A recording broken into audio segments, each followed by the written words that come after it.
Good morning students. हमने स्थितिज ऊर्जा के बारे में पढ़ा था। स्थितिज ऊर्जा वस्तु की स्थिति के कारण जो ऊर्जा रहती है उसको अपन स्थितिज ऊर्जा कहते हैं।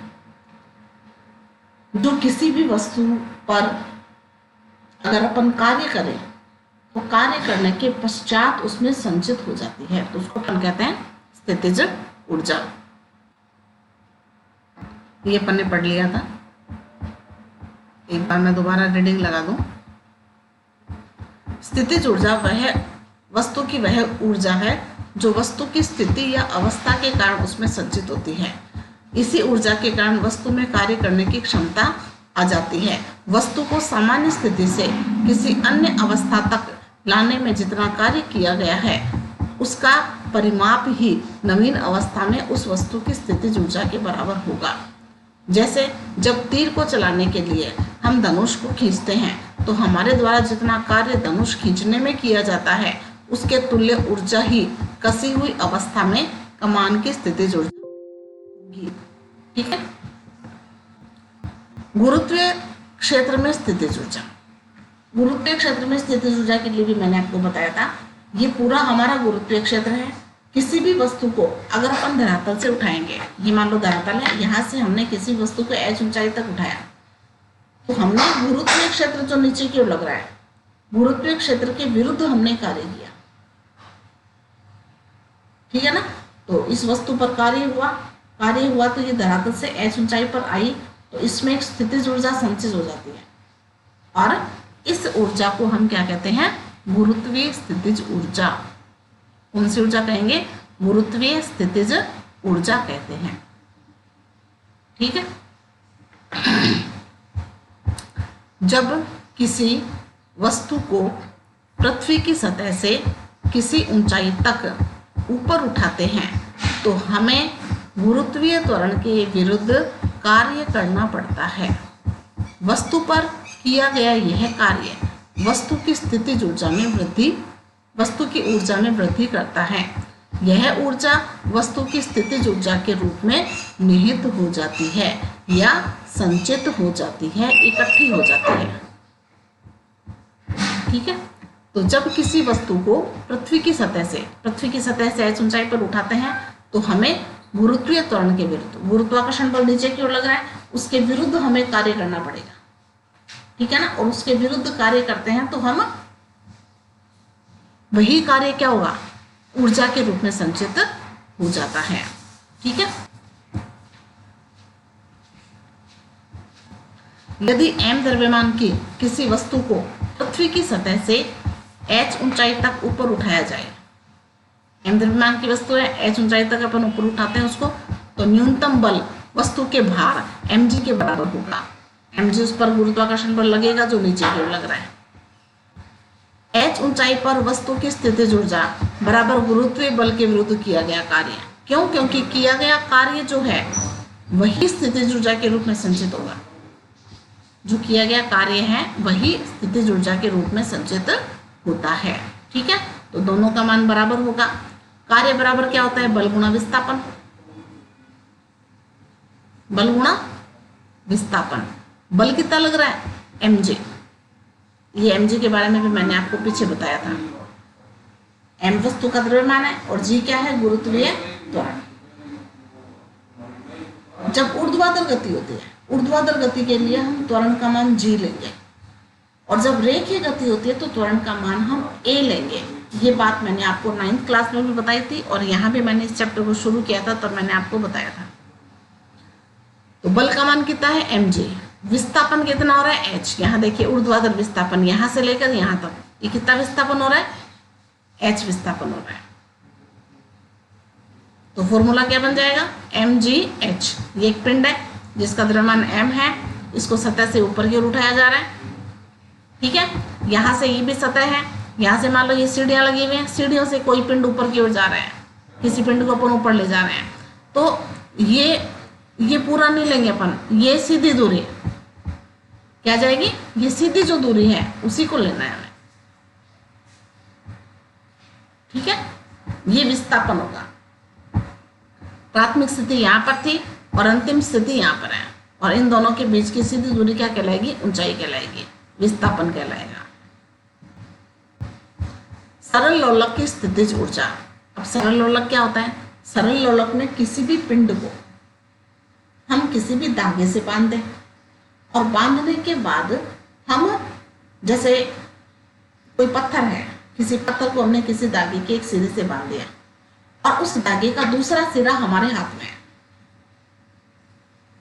ठीक है, और हम उस धागे, उस पत्थर को पकड़ के अगर माध्य स्थिति से थोड़ा विस्थापित करवा के अगर छोड़ दें तो ये क्या होगा? माध्य स्थिति के इधर और इधर दोनों तरफ सरल आवर्त गति करता है, घूमता है, दोलन करता है। ठीक उसी प्रकार जैसे किसी झूले पर बैठा हुआ बच्चा झूलता है।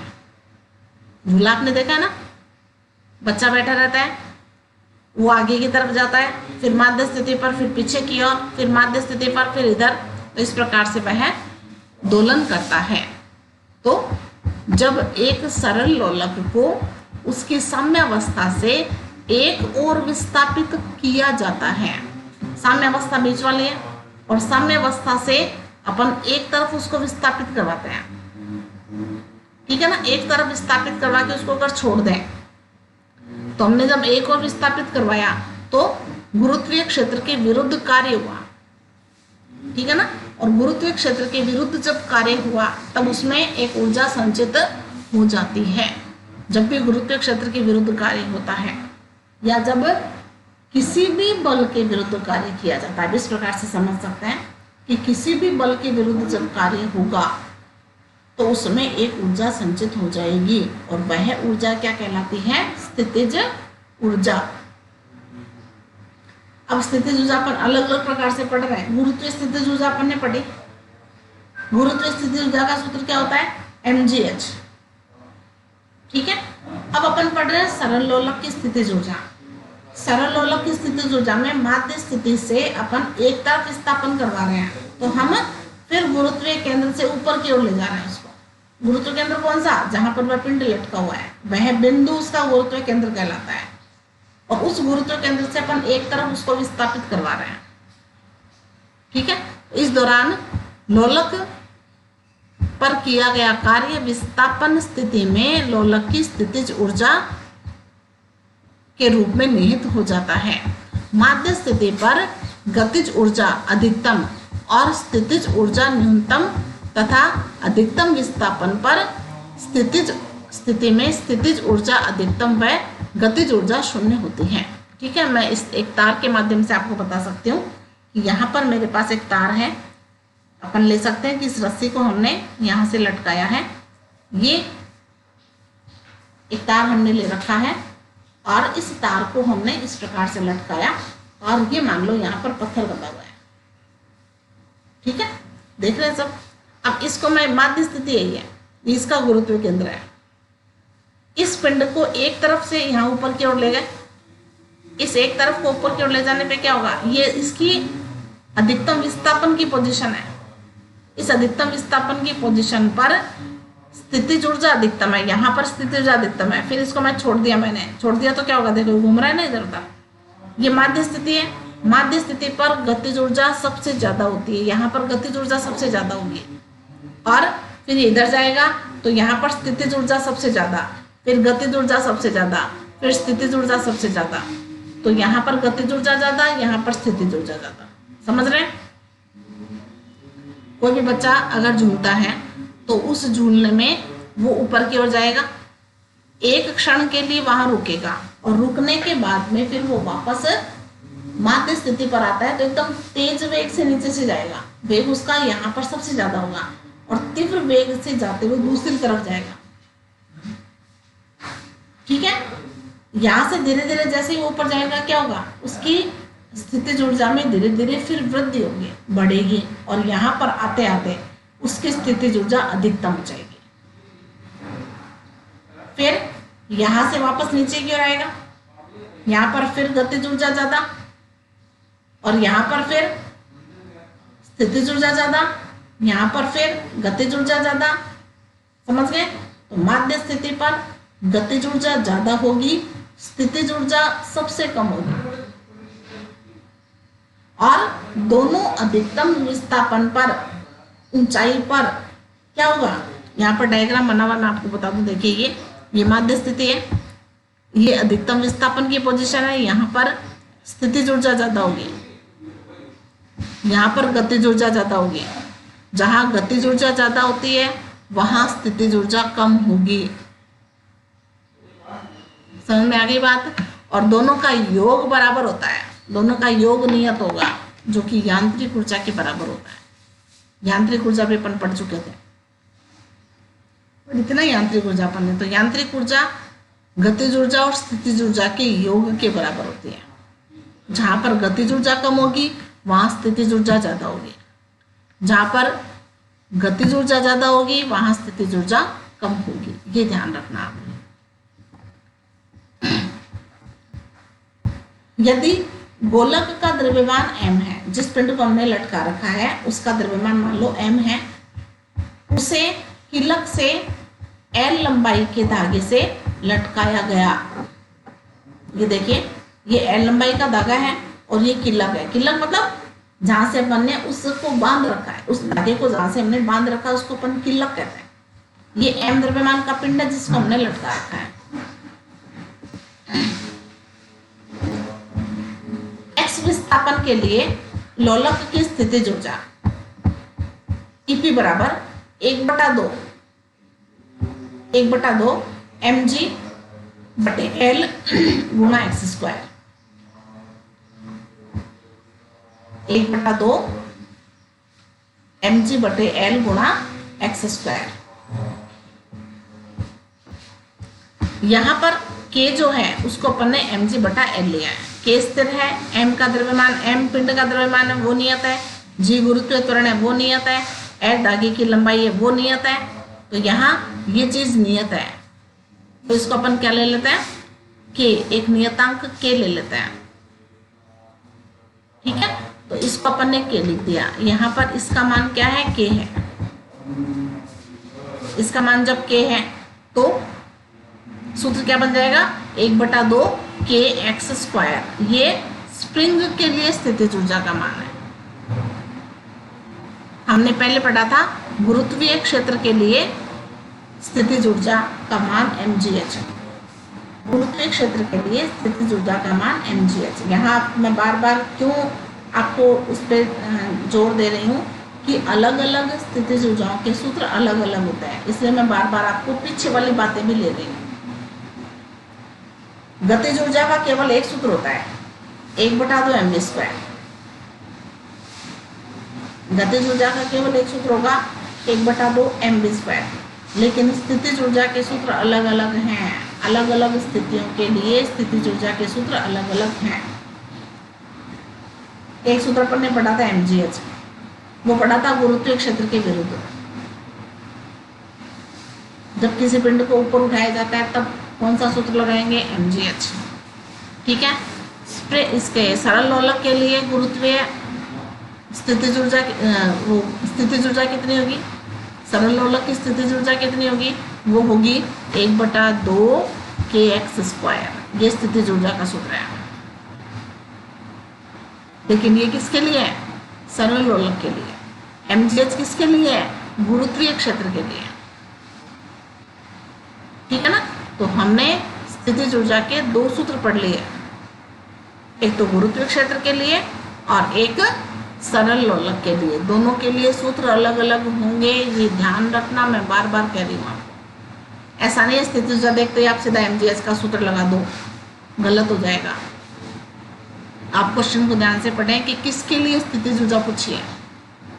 ठीक है ना, इसी प्रकार स्प्रिंग नियतांक k है। ये यहाँ ये जो k है इसको अपन स्प्रिंग नियतांक कहते हैं। तो यहाँ लिखा है, इसी प्रकार की जगह आपको लिखना है यहाँ स्प्रिंग k का जो मान है, k को अपन क्या कहेंगे, स्प्रिंग नियतांक कहेंगे। ठीक है, और ये आपका डायग्राम है। इसमें एक आपके उदाहरण भी दे रखा है बुक में, उस उदाहरण को भी मैं अलग से बताऊंगी। ठीक है ना, उसमें भी पूरा आपको सूत्र समझाना है, पूरा डेरिवेशन है, अच्छा एग्जाम्पल है ये, तो उसको मैं अलग से आपको बताऊंगी। अब है विद्युत ऊर्जा। विद्युत ऊर्जा में निश्चित रूप से अपन जानते हैं कि आवेश होगा, क्योंकि बिना आवेश के विद्युत संभव नहीं है। तो आवेशित कणों में निहित ऊर्जा विद्युत ऊर्जा कहलाती है। ये जो डेफिनेशन थी वो तो अपन पढ़ चुके। किसी एक आवेश के कारण उत्पन्न विद्युत क्षेत्र किसी अन्य आवेश पर आकर्षण या प्रतिकर्षण बल लगाता है, जिससे आवेश गति करते हैं, जो कि विद्युत ऊर्जा के रूप में प्राप्त होती है। यहाँ पर क्या बात बता रखी है? यहाँ पर ये बता रखा है कि कोई एक विद्युत क्षेत्र है, ठीक है। यहाँ पर मैं आपको ये बता सकती हूँ कि विद्युत क्षेत्र अपन ले रहे हैं,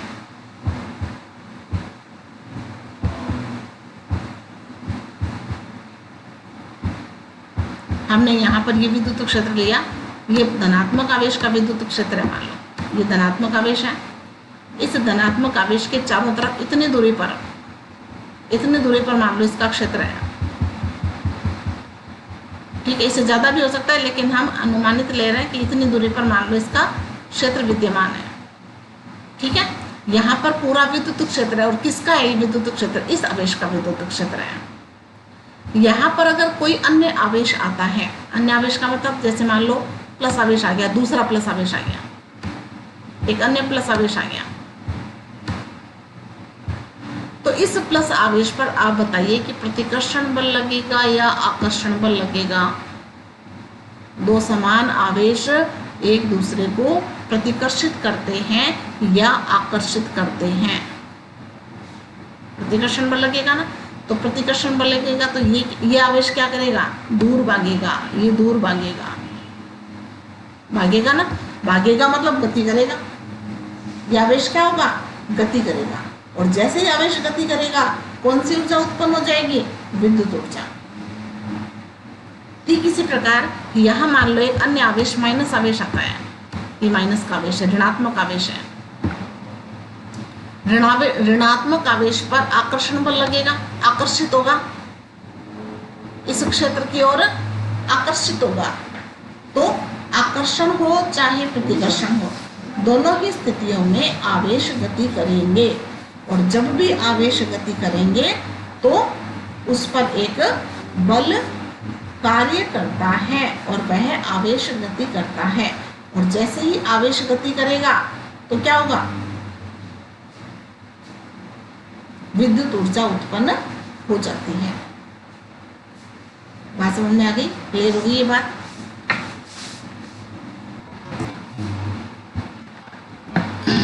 माना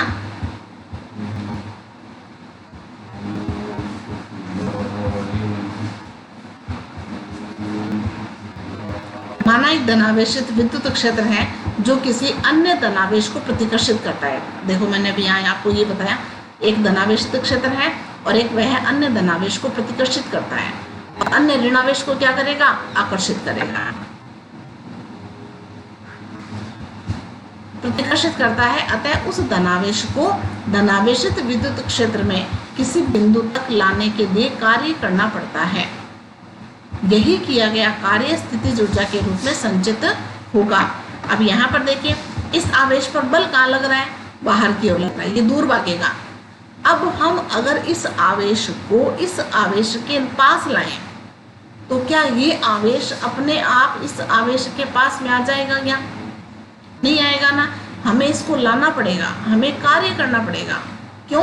क्योंकि इन दोनों के मध्य प्रतिकर्षण बल लग रहा है।